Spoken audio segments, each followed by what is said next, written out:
Só continuando, né? Questão 6 agora. A questão 6 pedia para fazer a transformação da altura de um homem, que era de 1,83 metros, para as unidades de medida centímetro, milímetro e quilômetro. Primeira coisa, olhando para esse valor aqui, 1,83, a gente já sabe que esse valor está escrito em metros, né? Porque se eu tivesse duas unidades de medida sendo apresentadas, eu teria 1 metro e 83 centímetros. Como eu tenho esse 1 metro e 83 centímetros escrito desta forma aqui, eu já sei que esse valor está em metros. Para transformar 1,83 metros em centímetros, de novo, a gente está indo de uma unidade de medida maior para uma unidade de medida menor. Eu sei que em 1 metro eu tenho 100 centímetros, então é uma multiplicação por 100. 1,83 vezes 100, 183 centímetros. Agora escrevendo 1,83 metros em milímetros. Para facilitar a nossa vida, eu sei que milímetro é uma unidade de medida menor do que centímetro e menor do que metro. Mas ela se relaciona com essa unidade de centímetro como? Em 1 centímetro eu tenho 10 milímetros, então eu vou utilizar esse resultado anterior para fazer essa transformação. 183 centímetros vezes 10 milímetros, que é o valor que a quantidade que eu tenho em 1 centímetro, 1.830 milímetros. Agora, eu vou transformar a altura do homem em quilômetros. Em 1 quilômetro, eu tenho 1.000 metros. Então, eu estou indo de uma unidade de medida menor para uma maior. A gente faz uma divisão por esse valor que relaciona essas duas unidades.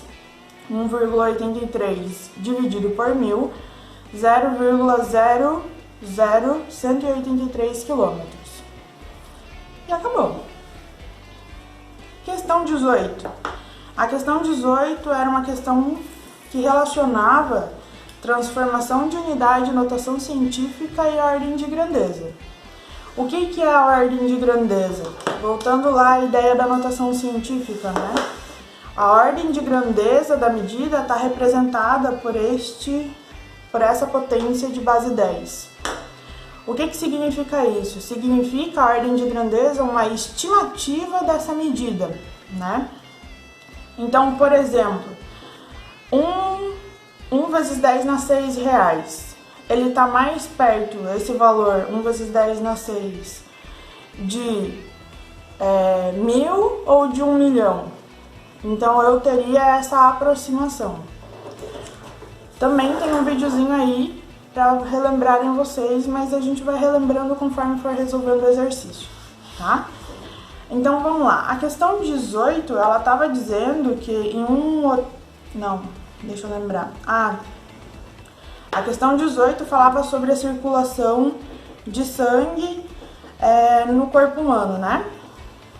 E ela estava dando a seguinte informação pra gente, que em 1 minuto são bombeados 5 litros de sangue no corpo.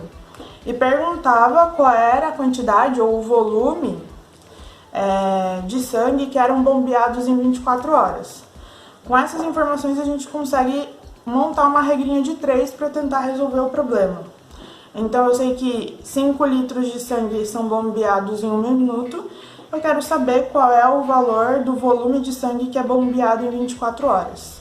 Aí a gente entra na primeiro probleminha para resolver o nosso problema. Eu tenho duas unidades de medidas diferentes aqui, minutos e horas. Então primeiro eu tenho que transformar esse valor de 24 horas em minutos, para facilitar a nossa vida. A gente sabe que em 1 hora eu tenho 60 minutos, então eu vou multiplicar a quantidade de horas que eu tenho em um dia por 60. 24 vezes 60, 1.440 minutos. E remontar essa regrinha de 3. Se em 5 litros são bombeados em 1 minuto, quanto vai ser bombeado em 1.440 minutos? E fazer a multiplicação da regrinha. Então, 1 vezes x, x, 5 vezes 1440, 7.200 litros. Como o problema pedia para falar qual era a ordem de grandeza desse volume, eu não quero este resultado aqui, eu quero essa aproximação. Então, o primeiro passo, depois de ter o resultado pronto, é escrever ele em notação científica. Esse valor de 7.200 litros escrito em notação científica, 7,2 vezes 10 na 3 litros. E a partir daqui é que a gente vai estimar a ordem de grandeza. Como? Primeiro, olhando para o valor do coeficiente. Como 7,2 é maior do que 3,16, então eu vou somar um valor no expoente da ordem de grandeza da notação científica.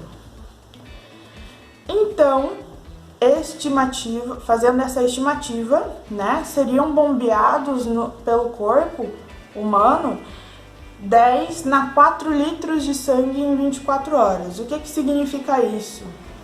Significa que, olhando para esse valor aqui, ó, 7.200, ele está mais próximo de 1.000 ou ele está mais próximo de 10.000?